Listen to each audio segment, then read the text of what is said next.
उत्तर प्रदेश के बरेली जिले में तहसील मीरगंज क्षेत्र के गांव बेरम नगर में बीते कल 3 बच्चे सेजल, फुरकान, यूनुस बकरी चराने के लिए नदी गए थे। तीनों बच्चे नदी किनारे खेलने लगे। वहीं यूनुस नदी के गहरे पानी में जा गिरा और यूनुस को डूबता देख सेजल और फुरकान भी नदी में बचाने के लिए कूद गए, मगर वह तीनों बच्चे ढूंढने निकले तो नजारा देख धर्मपुरी के ग्रामीणों ने डूबते हुए बच्चों को बचाना चाहा, मगर एक बच्चा डूब गया। कल से अब तक उसका शव नहीं मिला है। फिलहाल मौके पर खबर लेने पर मोटर बोट के सहारे मृतक यूनुस का शव देखा गया। ग्राम प्रधान शमसुल खान ने मृतक परिवार को हर संभव मदद देने का भरोसा दिया है। संवाददाता कमर बेग की रिपोर्ट, बरेली, उत्तर प्रदेश। क्या नाम बेटा तुम्हारा? कल जो बच्चा डूबा है, तुम वहाँ पे धर्मपुरा के पास जो नदी है वहाँ पर क्या कर रहे थे आप लोग? बकरी चुरा रहे हैं। अच्छा, कितने लोग थे तुम वहाँ पे? हम 4-5 जने हैं। अच्छा, तो ये जो डूबा है उसका नाम क्या है बेटा? यूनुस। क्या क्या देखा तुमने? हाँ? क्या देखा जब वो डूब रहा था? तो कैसे डूबा?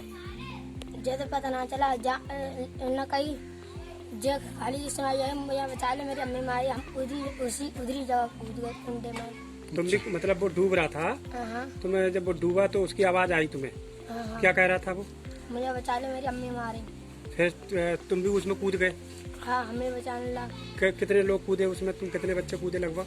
2-3 जने कूदे। फिर तो हमारे भी डुबके लगे, धर्मपुरा ने हमें बचा ली। अच्छा, तुम भी डूबने लगे? हमारा भैया, हम अपने भैया को देख रहे हैं नीचे। अच्छा, तो फिर वो आए, उनने धर्मपुरा वालों ने तुम्हें बचाया? हाँ। अच्छा बेटा, तुम भी थे नदी में, तुम भी कूदे? क्या देखा तुमने वहाँ पे? डूब रहा था। अच्छा, डूब रहा था, चिल्ला रहा था? हैं? हाँ।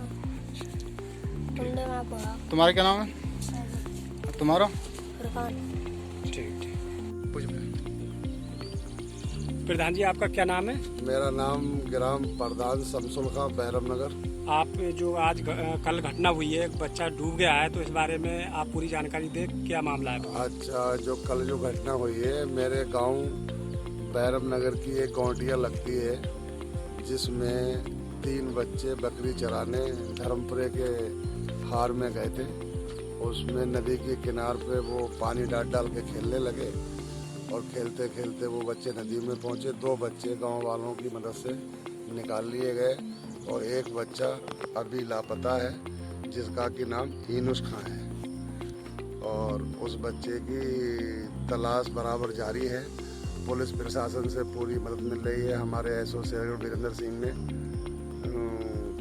जिले से गोताखोरों को बुलवा के और पोर्ट वालों को बुलवा के ढूंढवाया जा रहा है बराबर, और तलाश जारी है। साथ में ग्रामीण भी लगे हुए हैं, पुलिस प्रशासन भी लगा हुआ है, जिले की टीम भी लगी हुई है। आप भी वहाँ पहुँचे थे? वहीं से आ रहे मैं भी वहाँ पर पहुँचा सुबह 6 बजे से, और अब लगभग 10:30 बजे तक मैं वहीं नदी के किनार पे अपने साथियों के साथ घूम रहा हूँ और देख रहा हूँ। नमस्कार, इस वक्त हम मौजूद हैं बरेली जनपद की ग्राम पंचायत बैरम नगर में, और यहाँ पर बीते कल एक बड़ा दुखद हादसा हुआ है। बैरम नगर की गौंटिया पड़ती है, जहाँ पर फुरकान, शहजिल और यूनुस नाम के 3 बच्चे थे जो बकरी चराने गए थे धर्मपुरे गांव के पास। एक बच्चा उसमें से अचानक कल डूब जाता है। उस बच्चे को बचाने के लिए उसके साथी भी नदी में कूदते हैं, वो भी डूबने लगते हैं, मगर पास के ग्रामीण धर्मपुरा के लोगों ने दोनों बच्चों को तो बचा लिया, लेकिन एक यूनुस बच्चा नाम का है वो डूब गया, और कल से अभी तक उसके शव को खोजने का प्रयास कर रहा है। यहाँ के ग्राम प्रधान शमसुल खां मेरे साथ मौजूद हैं। मैं इनसे जानूँगा आखिर पूरी घटना कैसे हुई और क्या इसके पीछे क्या वजह थी। सबसे पहले आपके साथ मेरा बहुत स्वागत है। बहुत बहुत शुक्रिया पत्रकार साहब। कहने का तात्पर्य ये है, ग्राम प्रधान बैरम नगर से शमसुल खां। मैं आपसे जानना चाहूँगा, बीते कल जो आपके गांव में बड़ी दुखद घटना हुई, एक बच्चा नदी में डूब गया, कल से उसका अभी तक शव नहीं मिल सका है, तो इसके पीछे अभी तक क्या वहाँ के जो शासन के आपके रिपोर्ट जो आपने मंगाई है, आपने इसके लिए क्या मदद की, क्या मांग की लोगों से शासन? जैसे ही पता लगा हम लोगों को, ग्रामवासियों को, तो अपने साथियों को लेके नदी किनारे पहुँचे और नदी किनारे जाके वहाँ उस बच्चे की तलाश करते रहे जो बच्चा डूब चुका था। हमारे नदी किनार पे गांव बसा हुआ है जिसे धर्मपुरा कहा जाता है। वहाँ के काफ़ी लोग बेहतर लोग हैं, पानी से वाकिफ़ हैं, तैरना भी जानते हैं, गोते लगाने भी जानते हैं। उन लोगों ने काफ़ी प्रयास किया, प्रयास करते करते भाई धर्मपुरा के ग्राम भैरव नगर के गौटिया के लोग शाम तक तलाश करते रहे, और जब शाम तक तलाश करने से बच्चा हाथ नहीं आया तो हम लोग प्रार्थी को डूबने वाले परिवार को लेकर थाने पहुंचे। थाने में जाके हमने इतला दी। इतला करके एसओ साहब से कहा कि अब हमें मदद की ज़रूरत है, यहाँ पनडुब्बी लाई जाए, रूटर बोट लाया जाए, जिससे ताकि अब पुलिस प्रशासन के जरिए मदद मिल सके और बच्चा मिल सके। भाई ग्रामवासियों ने काफ़ी प्रयास किया, ग्रामवासियों ढूंढ नहीं पाए। एसओ साहब ने तत्काल फ़ोन किया और फ़ोन करके कहा कि सुबह 7 बजे, रात में तो हम लोग फेल हो जाएंगे, सुबह 7 बजे सारी सेवा मुहैया कराई जाएगी। पुलिस प्रशासन ने ख़ास तौर से हमारे थाना शेरगढ़ एसओ ने तत्काल फ़ोन करके रूटर बोट पनडुब्बी मंगाई और पनडुब्बी से तलाश जो है जारी है। क्या लगता है पनडुब्बी से अभी तक बच्चे का शव मिल सका है? अभी पनडुब्बी से हमें ऐसा लगता है कि बहुत मुश्किल लग रहा है। कहीं कहीं पानी नदी में बहुत गहरा है, जहां पनडुब्बी का जो तात्पर्य है, काम है, वहां तक नहीं पहुंच पा रहा है। वहां गोताखोरों की ज़रूरत है। तो क्या ऐसे में आप गोताखोरों की मांग करते हैं क्या? हम चाहते हैं कि हमारा प्रशासन से की ज़रूरत है। तो क्या ऐसे में आप गोताखोरों की मांग करते हैं क्या?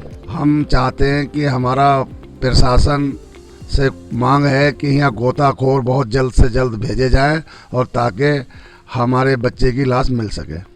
तो आपको सहयोग मिल रहा है शासन की तरफ से? शासन की तरफ से सहयोग मिल रहा है। जैसे जैसे हमने कहा वैसे वैसे पनडुब्बी आई और पनडुब्बी आने से तलाश बराबर जारी है, कहीं कोई कोताही नहीं है। अब हम समझते हैं अब गोताखोरों की मांग कर रहे हैं तो बहुत जल्द से जल्द हमें उम्मीद है गोताखोर हमें मुहैया कराए जाएंगे।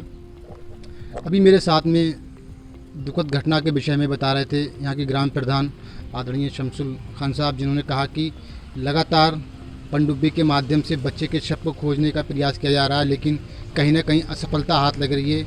इनका ये भी कहना है कि यदि गोताखोर नदी में बच्चे के शव को ढूंढे तो शायद उसका शव जल्दी मिल सके। विधानसभा मीरगंज से कमर बेग की रिपोर्ट। पीलीभीत में गोद लिए पुत्र ने मां की पीट कर हत्या कर दी। सुबह आनंद फानंद में पड़ोस के ही खेत में ले जाकर महिला के शव का अंतिम संस्कार किया गया। वहीं मौके पर पुलिस पहुंची। दरअसल मामला पूरनपुर कोतवाली क्षेत्र के गांव मटेना कॉलोनी नंबर 9 का है, जहां पंगा की औलाद न होने के चलते पंगा ने अपने भतीजे को गोद लिया था और पाल परोस कर बड़ा किया। उसकी शादी की जा रही थी। वहीं देर रात गोद के लिए पुत्र पिंकू उर्फ सूर्यकांत अपनी पत्नी की पिटाई कर रहा था। इस दौरान उसकी मां काली देवी उम्र 75 वर्ष बहू को बचाने के लिए पहुंची तो आरोपी ने पत्नी को छोड़ दिया और मां की पिटाई कर डाली, जिससे वृद्ध महिला की मौत हो गई और यह मामला सामने आया है। इस दौरान CO Virendra Vikram Singh police force के साथ मौके पर पहुंचे और उन्होंने क्या कुछ कहा है, देखिए इस मामले में। संवाददाता नाजिम खान की रिपोर्ट, पीलीभीत उत्तर प्रदेश।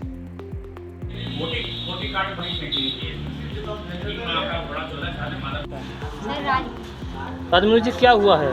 बुरा जो मौत खत्म हुई। सर मेरा भाई दारू पी के ताई को मारा, फिर ताऊ को मारा। मैं ताऊ को बचाने गई, मुझे मारने आ गए। फिर ताई की तबीयत कैसी?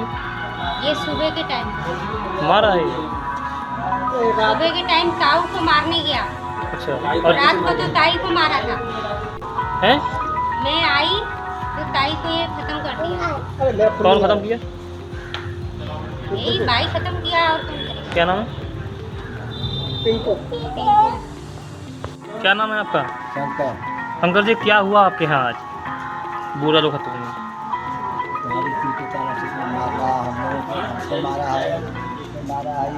हमको छुड़ाने गए थे, मौत हो गई। देखिए हम घर पर भी ऐसा था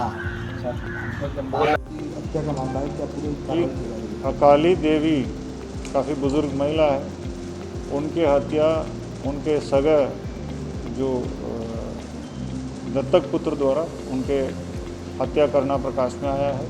मामूली सी विवाद को लेकर पति पत्नी में झगड़ा हो गया था। पत्नी घर छोड़ के चली गई थी। बीच बचाव में जो माँ आई है उनको दत्तक पुत्र ने डंडे से मारपीट करके हत्या कर दिया। बाद में शव को भी जलाया। मध्य प्रदेश के गुना जिले में रीडर्स क्लब द्वारा शिक्षक दिवस के उपलक्ष्य में खेल शिक्षक एवं कोचों का सम्मान समारोह संजय स्टेडियम में आयोजित किया गया, जिसमें मुख्य अतिथि पीके तिवारी प्राचार्य महाविद्यालय गुना रहे। वहीं तिवारी द्वारा सरस्वती मां के चित्र पर माल्यार्पण कर दीप प्रज्वलित कर कार्यक्रम का शुभारंभ किया गया।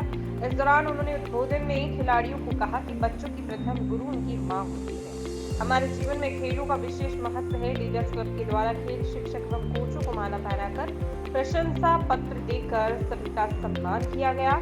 इस दौरान बच्चों से एवं कोचों से खेल से संबंधित सवाल भी पूछे गए। सही जवाब देने वालों को पुरस्कार वितरण किया गया। उस गुरु का ही पूर्ण दायित्व रहता है कि वो कच्चा घड़ा है उसको अच्छे से बनाए जिससे वो बड़े घड़े के रूप में उभरे।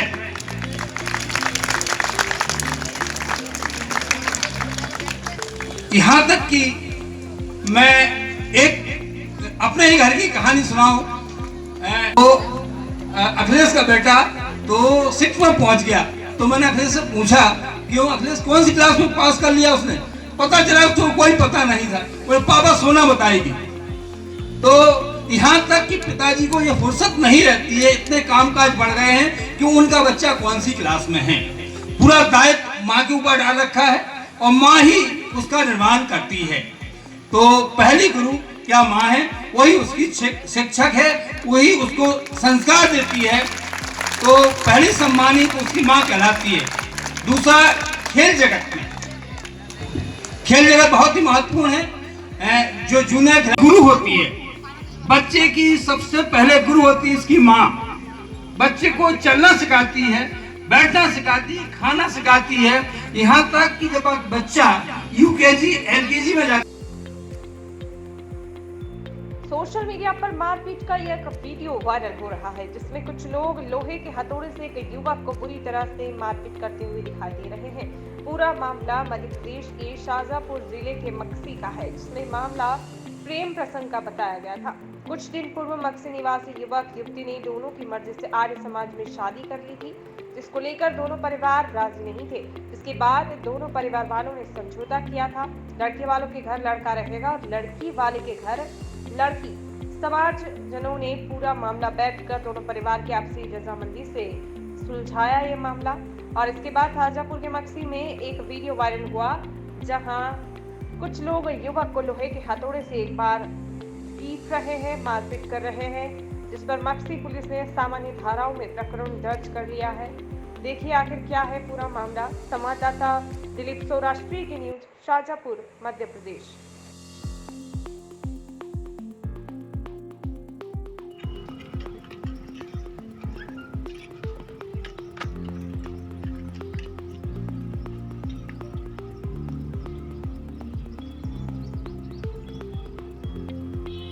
वो कल घर से कटिंग बनाने के लिए बस स्टैंड गया था शेखर वर्मा की दुकान पे।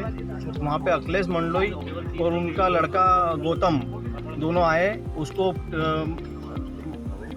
वर्मा की टेबल पे से उठाया, उन्होंने खींचा और बाहर करके उसको के साथ मारपीटी की। उसको लोहे की राड़ से, हथौड़े से, उसके पैरों में और बहुत जगह उसको चोट पहुँचाई उन्होंने। वो मारने की उद्देश्य से आए थे, उसको जान से मारने के उद्देश्य से आए थे। और उसका हाथ फ्रैक्चर हुआ है, पैर में भी काफ़ी चोट है, उसके पैर नहीं चल रहे हैं दोनों पैर, और वो बहुत गंभीर रूप से घायल है। हमने थाने में रिपोर्ट लिखाने गए थे तो पुलिस ने रिपोर्ट मतलब दोनों पक्ष की रिपोर्ट लिखी वहाँ पे। एक पक्ष की कार्रवाई नहीं की उन्होंने। पहले हमारी उनको रिपोर्ट लिखना थी, लेकिन जो मारने वाला हमने उसको वीडियो भी प्रस्तुत किया, उसके बाद भी पुलिस ने क्रॉस रिपोर्ट की वहाँ पे। और इसीलिए हम एसपी साहब के साथ आवेदन देने आए थे यहाँ पे कि हमारे बच्चे को, मेरे को न्याय मिले और उचित कार्रवाई हो दोषियों के खिलाफ। अपराधी उसमें अखिलेश यादव, अखिलेश पाटीदार और उनका पुत्र गौतम पाटीदार, ये दोनों अपराधी हैं। हमारे बालक पुष्पक के साथ जो मारपीट हुई है और उसके साथ बुरी तरह से उन लोगों ने उसको मारा है, उसी विषय में हम आज यहाँ पर एसपी साहब से ज्ञापन देने आए हैं, क्योंकि मक्सी टीआई की हमको भूमिका संदिग्ध लग रही है, एक पक्षी कार्रवाई हो रही है, और इसीलिए हम आज एसपी साहब से न्याय के लिए आए हैं और उनको हमने ज्ञापन प्रस्तुत किया है। दूसरी बात यह है कि मार तो हमारे बच्चे ने कही, रिपोर्ट हमने भी दर्ज करी है, लेकिन उसकी भी रिपोर्ट वहाँ के टीआई ने लिखी है। ये कुछ हमारी समझ से परे है। इसी विषय को लेकर हम आज शाजापुर एसपी साहब के पास आए हैं। उनसे निवेदन किया है कि निष्पक्ष कार्रवाई करें और दोषियों के खिलाफ कठोर कार्रवाई हो। समाज के मंडल का मारपीट का मामला कुलमक्सी का है, उसका कुछ वीडियो भी सामने आया है। उसमें प्रकरण ऑलरेडी दर्ज है। इसके साथ ही जो मेडिकल रिपोर्ट है उसके आधार पर अगर कोई अन्य धारा भी बनती होगी उसकी भी कार्रवाई की जाएगी और उनके खिलाफ सख्त कार्रवाई की जाएगी। और उसको जो ज्ञापन दिया है उसको जांच में ले लिया गया है। जो भी तथ्य उसमें बताए गए हैं उसकी पूरी तरह से जांच करके उसके आधार पर अग्रिम वैधानिक कार्रवाई कर ली जाएगी।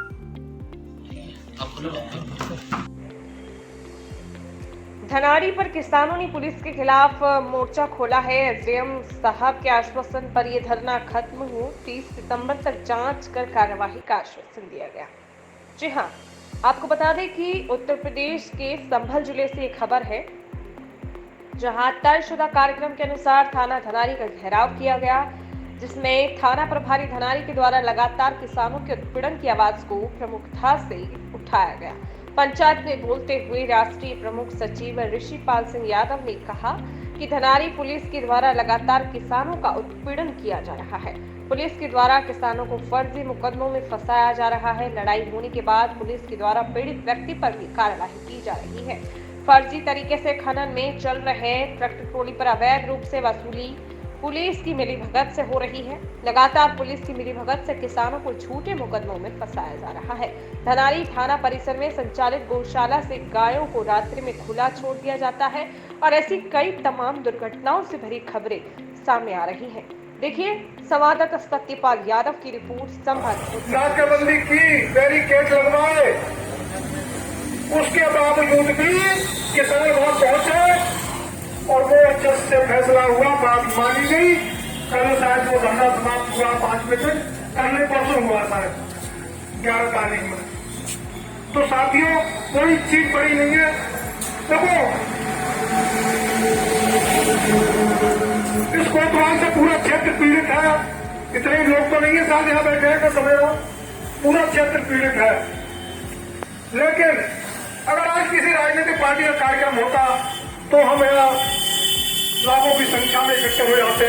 हमारा कार्यक्रम है, हम अपने कार्यक्रम में नहीं आते और वो कहीं जाते हैं। ये बात दिमाग से निकालने के धनारी वाले कमजोर हैं। अगर कोई भी समस्या है उस पर बैठ के बातों का समाधान निकलता है। बहुत दुखियों चीजों का समाधान निकल जाता है। लेकिन ये कोई तरीका नहीं है कि लोकतंत्र की जगह इलेक्शन करा दें। और ये भी हमारी साहब बता रही है आपको, अगर आप आज वर्दी पहने हुए हो, सरकारी सेवक हो, तो ये भी किसानों की देन है। अगर इनके बुजुर्ग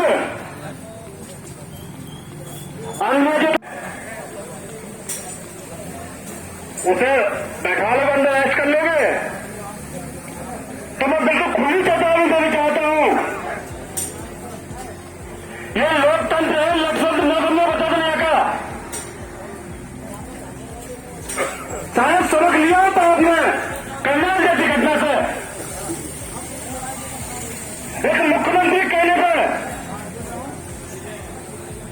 ऐसे हमको अपनी नौकरी की बलि चढ़ानी पड़ रही है।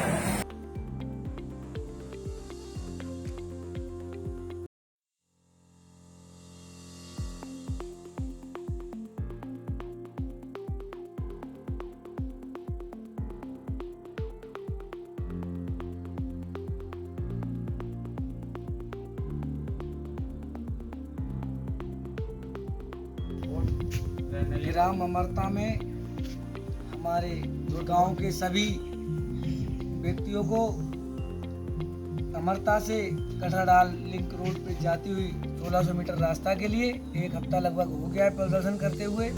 लेकिन हमारा जो क्षेत्रीय विधायक गौरवलाल मौर्य जी हैं, ना तो वो अभी तक आए हैं, ना उनका कोई भी भाजपा का कार्यकर्ता हमारे गांव में हमारी समस्या को देखने आया है। 4 दिन से हम प्रदर्शन कर रहे थे।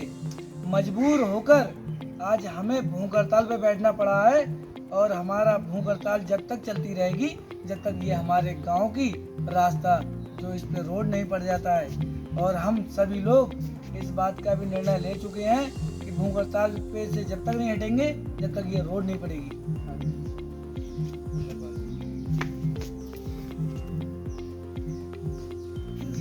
जब तक हमारे गांव का रोड नहीं पड़ेगा तब तक पोलिंग पर कोई भी गांव वाला आदमी वोट नहीं डालने जाएगा।